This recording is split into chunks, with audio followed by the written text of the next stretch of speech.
इस वक्फ बिल को दो आदमी रोक सकता है, वो है बिहार का नीतीश कुमार, बिहार का जनता दल यू, और दूसरा चंद्रबाबू नायडू या आदरणीय प्रशांत किशोर जी बोल रहे हैं। हमको वो ताज्जुब लगता है उन मुसलमानों पे जो जनता दल यू में रह के एमएलए और एमएलसी बहुत नीतीश कुमार का गुण गाते हैं। अरे अभी आप बोलो कि क्यों आप वक्फ पे आप ये कर रहे हो, समर्थन कर रहे हो, आप समर्थन वापस लो।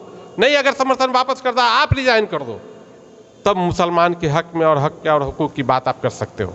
क्या बात करेंगे जनता दल के मुसलमान एमएलए और एमएलसी। 12 अप्रैल को बिहार बदलाव रैली के लिए आज हम लोग यहाँ बैठक रखे हैं कि हम लोग कितने लोगों को वहाँ ले आ सकते हैं, जिसमें हमारे चीफ गेस्ट सर आए हुए हैं, सरवर अली सर आए हुए हैं, और हम लोग बैठ के डिस्कशन कर रहे हैं कि मिनिमम 10,000 यहाँ से आदमी हम लोग लेके जाएं, और इसी में हम लोग यहाँ बैठक रखे हैं और डिस्कस कर रहे हैं। अभी जो मकसद है आने का, जैसा कि आपको मालूम होगा कि जन स्वराज पार्टी की एक रैली होने जा रही है गांधी मैदान, पटना के गांधी मैदान में, और उस रैली का नाम रखा गया है बिहार बदलाव रैली। और उसमें जन स्वराज पार्टी का ये है कि कम से कम 10 लाख लोग वहाँ पहुँचेंगे। वो 10 लाख लोग इसलिए पहुँचेंगे कि वो 10 लाख लोग बिहार को बदलने में अपना साक्ष्य बनेंगे। और आपको एक बहुत अच्छी बात बता देता हूँ कि वो जुमा का दिन है।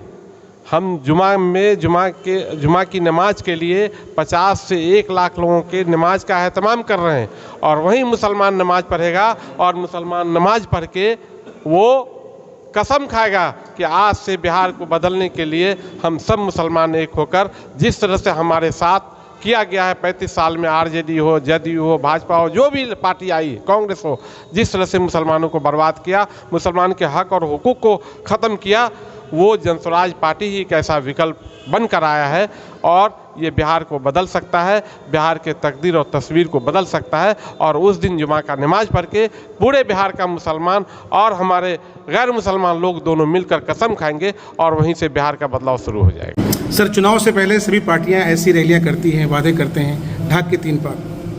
नहीं, बिल्कुल आपका क्वेश्चन जायज़ है, वो हम समझ रहे हैं, लेकिन मैं ये कह रहा हूँ कि भाई आपने 30 साल 35 साल लोगों को देखा ना, अब एक बार आप जन स्वराज पार्टी को देखिए, मौका तो दीजिए। आप मौका देके देखिए, फिर आपको समझ में आएगा। अगर आपको लगता है कि जन स्वराज भी वैसा कर रही है, आप मत दीजिए। लेकिन आप पर एक एलिगेशन लगता है और बड़ा गंभीर आरोप है कि आप सिर्फ मुसलमानों पर मेहनत कर रहे हैं। बिल्कुल गलत बात है, बिल्कुल गलत बात है। और वो लोग बोल रहे हैं जिनके पैर से ज़मीन खिसक रहा है, वो है आरजेडी के लोग, वो है जदयू के लोग, और वो है दूसरे अदर पार्टियां। बिल्कुल ये गलत बात है। आज मैं आपको बता दूं, अभी जन स्वराज पार्टी की एक मीटिंग हुई थी जिसमें लगभग 20,000 कार्यकर्ता आए थे। उसमें 20,000 क्या मुसलमान थे?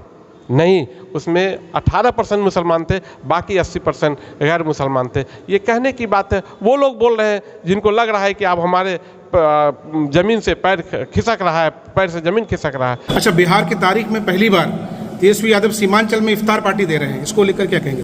नहीं, अब तो उनको सब कुछ याद आएगा, अब तो उनको सब कुछ याद आना ही आना है। अभी तो कुछ नहीं हुआ है, कुछ दिन के बाद देखिएगा कि अपने गोद में भी अब मुसलमान को बैठाना शुरू कर देंगे। जो आदमी 2 टिकट मुसलमान को देता है, 18% के हिसाब से 10 टिकट बनता है, 2 टिकट देता है जब से जन स्वराज पार्टी आई है। यही तो मैं मुसलमान को एक संदेश देना चाहता हूँ। मैं कहना चाहता हूँ कि भाई जन स्वराज पार्टी के आने के बाद कम से कम आरजेडी के लोग तुमको गोद में बैठाने लगे हैं, तुमको दाएं और बाएं बैठाने लगे हैं। ये जन स्वराज पार्टी की ताकत है, इस ताकत को समझो। लेकिन जन स्वराज वाले वक्फ को लेकर खामोश हैं। जन स्वराज वाला कहाँ खामोश है? जन स्वराज के आदरणीय प्रशांत किशोर जी ने परसों भी कई मीडिया में उन्होंने कहा कि वक्फ को रोका जा सकता है। यहाँ का मुसलमान, आप बोलते हैं, करते नहीं है, जंतर मंतर पे आपकी मौजूदगी नहीं रही। नहीं, भाई हमारे पास कुछ अभी है नहीं, आप दीजिए मौका, फिर देखिए हमको।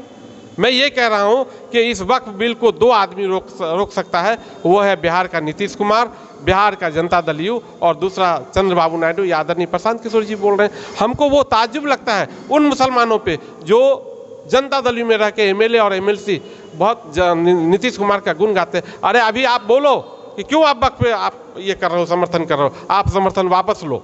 नहीं, अगर समर्थन वापस करता है आप रिजाइन कर दो, तब मुसलमान के हक में और हक और हुकूक की बात आप कर सकते हो। क्या बात करेंगे जनता दल के मुसलमान एमएलए और एमएलसी।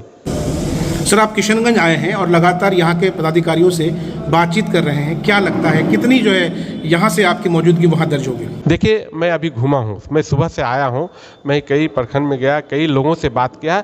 लोगों में इतना उत्साह है, सिर्फ उत्साह इसलिए है कि जो 30 सालों में मुसलमानों के साथ, लोगों के साथ जो किया गया व्यवहार, जो पूरे बिहार को बर्बाद कर दिया गया, वो सारे मुसलमान, सारे लोग, हिंदू मुस्लिम सब, सिख ईसाई सब चाहते हैं कि बिहार का बदलाव होना बहुत ज़रूरी है, तभी इस बिहार का कुछ अच्छा भला हो सकता है, वरना ये लोग सत्यानाश में मिला दिया है, और अगर ये रह गया और कुछ दिन और तो और मिला के जाएंगे। इसलिए मैं आपको बताना चाहता हूं कि कम से कम यहाँ से 10,000 लोग जाएंगे, और आप देखेंगे, मैं आपको आग्रह करता हूं, मैं आपसे बिल्कुल ये चाहता हूं कि आप वहाँ गांधी मैदान में पहुँचिए, और मैं कहता हूं कि आज़ादी के बाद आपको पहली बार लगेगा कि इतना लोग बिहार को बदलने के लिए अपना साक्ष्य बन रहा है, उसमें आप भी एक साक्षी बनिए।